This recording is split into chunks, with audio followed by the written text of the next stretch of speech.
श्री शिवाय नमस्तुभ्यम। आप सभी शिव भक्तों को मेरा प्रणाम। हर हर महादेव। 15 सितंबर से शुरू हो गई है महाराष्ट्र के पुणे सांधवी में गुरुजी पंडित प्रदीप जी मिश्रा द्वारा वाची जा रही श्री अष्टविनायक शिव महापुराण की कथा। पिछले कई बार की कथा 5 दिवसीय हो रही थी, लेकिन इस बार की कथा 7 दिवसीय कथा होने वाली है, यानी कि 15 सितंबर से 21 सितंबर तक आपको इस बार की शिव महापुराण की कथा का रसवादन करने का मौका मिलेगा, लाभ मिलेगा। तो इस बार की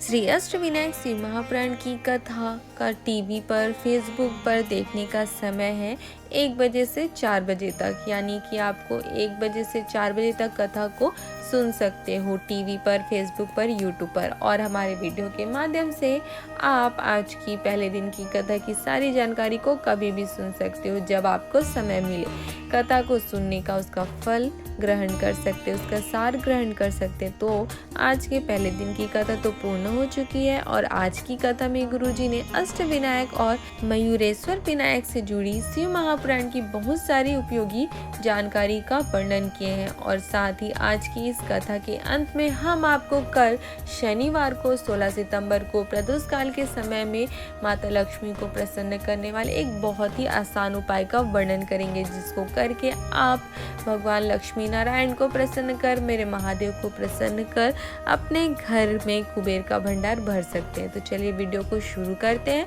और आज की कथा की सारी जानकारियों को जानते हैं। तो सबसे पहले कथा को शुरू करते हुए गुरुजी ने कहा कि मेरे भोलेनाथ इतने भोले हैं कि आप भूलवश भी उनके मंदिर के बाहर से निकल जाते हैं, चले जाते हैं, या भूलवश भी आप उनके पास पहुंच जाते हैं, उनके समीप पहुंच जाते हैं, तो वो आपको अपना समझने लगते हैं और आपके साथ साथ आपके सारे दुखों को, तकलीफ़ों को, कष्टों को भी अपना समझकर आप पर अपनी कृपा कर देते हैं। ऐसे हैं मेरे भोलेनाथ।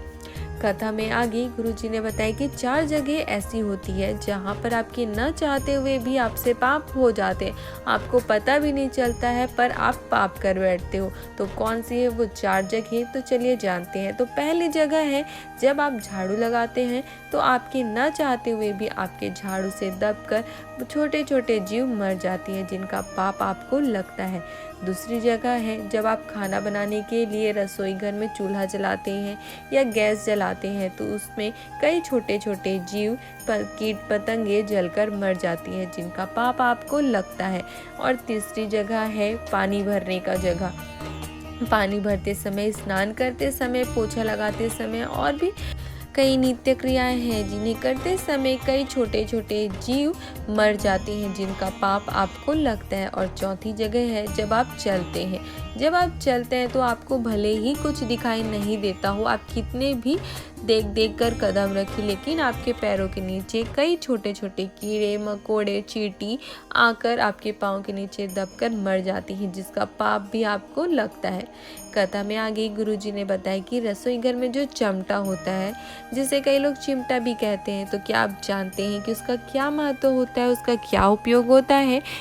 क्यों उसे लोग अपने रसोई घर में उपयोग करते हैं? तो गुरुजी ने बताया है कि गोरखनाथ जी ने देखा कि नारियों से उनके नित्य क्रियाएं करते समय बहुत सारे पाप हो जाते हैं, उनके न चाहते हुए भी,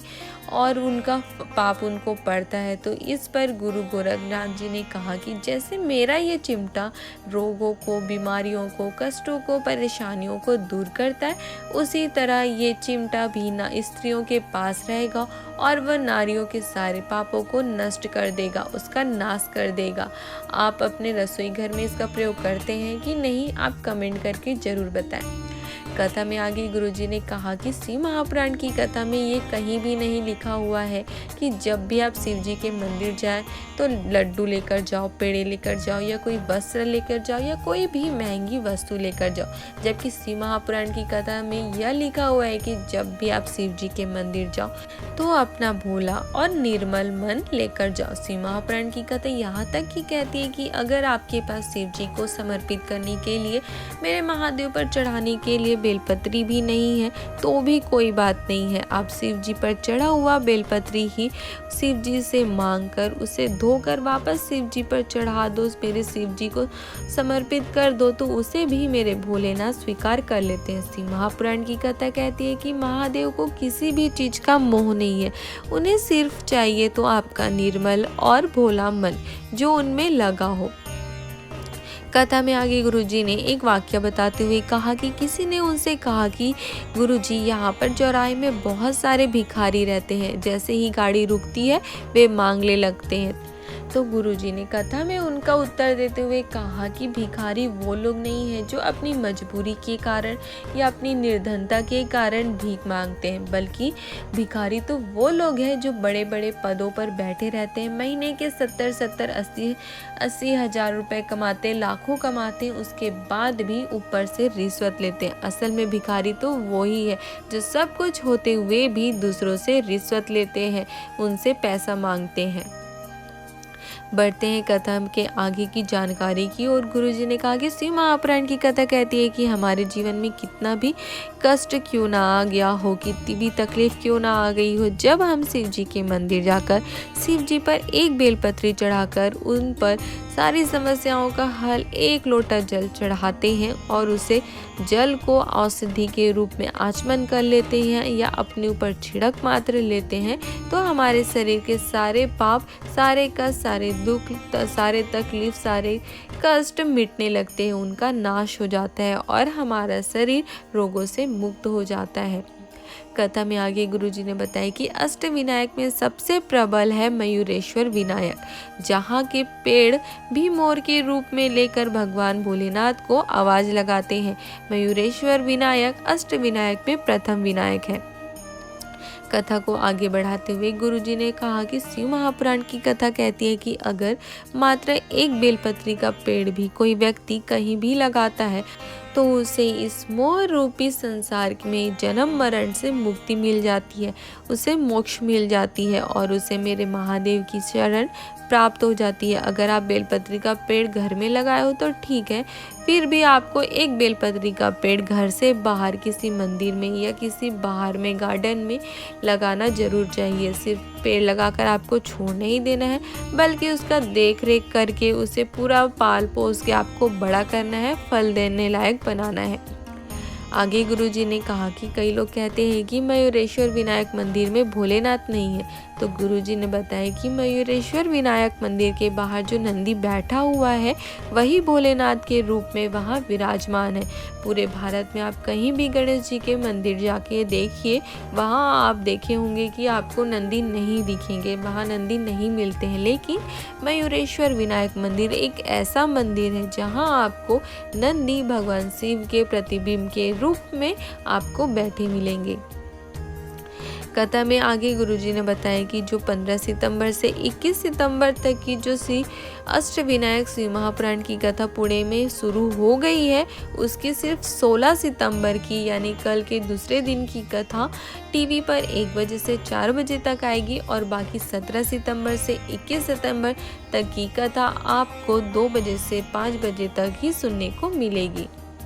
ये थी आज की पहले दिन की कथा की संपूर्ण जानकारी। अब वीडियो के अंत में हम आपको शनिवार को प्रदोष काल के समय में माता लक्ष्मी को प्रसन्न करने वाले एक विशेष उपाय का वर्णन करेंगे। गुरुजी ने बताया कि शिव महापुराण की कथा कहती है कि अगर आपके घर की आर्थिक स्थिति बहुत खराब हो गई हो, आपके घर में बिल्कुल भी पैसा ना हो, आपकी स्थिति बहुत ही ज़्यादा दयनीय हो गई हो, आपको कुछ समझ नहीं आ रहा हो, तो आपको यह भगवान लक्ष्मी नारायण को प्रसन्न करने वाला उपाय करके जरूर देखना है। यह उपाय बहुत ही आसान है, इसके लिए आपको कुछ भी विशेष करने की ज़रूरत नहीं है। मात्र आपको शनिवार को प्रदोष काल के समय में गोल बाती का घी वाला दीपक आपको पीपल के पेड़ के नीचे प्रज्वलित करना है। बस मात्र आपको इतना ही कर देना है। यह उपाय आपको कल 16 सितंबर को शनिवार से शुरू करना है और आपको प्रत्येक शनिवार को इस उपाय को करना है। अब प्रदोष काल का समय तो आप सभी जानते ही हैं, और अगर आप नहीं जानते हैं तो आपको बता दें कि सूर्य ढलने के 45 मिनट पहले से सूर्य डूबने के 45 मिनट के बाद तक का समय होता है प्रदोष काल का समय। और अगर आपको ज़्यादा ही समझ ना आए तो आप मोबाइल में सूर्य ढलने का समय सर्च करके देख सकते हैं और फिर उसके हिसाब से आप अंदाज़ा लगा सकते हैं। उसके 45 मिनट पहले से 45 मिनट बाद तक का समय प्रदोष काल का होता है और आप इस बीच में कभी भी जाकर पीपल के पेड़ के नीचे एक गोल बाती वाला घी का दीपक पीपल के पेड़ के नीचे प्रज्वलित कर सकते हैं। बस इतना ही कर देने से माता लक्ष्मी की कृपा आप पर होना प्रारंभ हो जाती है। तो ये थी श्री अष्टविनायक शिव महापुराण कथा के पहले दिन की कथा की संपूर्ण जानकारी, साथ में एक विशेष उपाय 16 सितंबर को शनिवार को करने के लिए। अगर आपको ये जानकारी अच्छी लगी हो तो आप हमारे वीडियो को लाइक कर सकते हो और अपने परिवार वालों के साथ या अन्य शिव भक्तों के साथ इसे शेयर भी कर सकते हो, ताकि उन्हें भी ये सारी विशेष जानकारियाँ प्राप्त हो सके और वो इन जानकारियों को प्राप्त कर इसे अपने जीवन में उतार कर इस उपाय को कर महादेव का आशीर्वाद प्राप्त करके अपने जीवन से सारे दुख तकलीफ कष्टों को दूर कर सके। हर हर महादेव।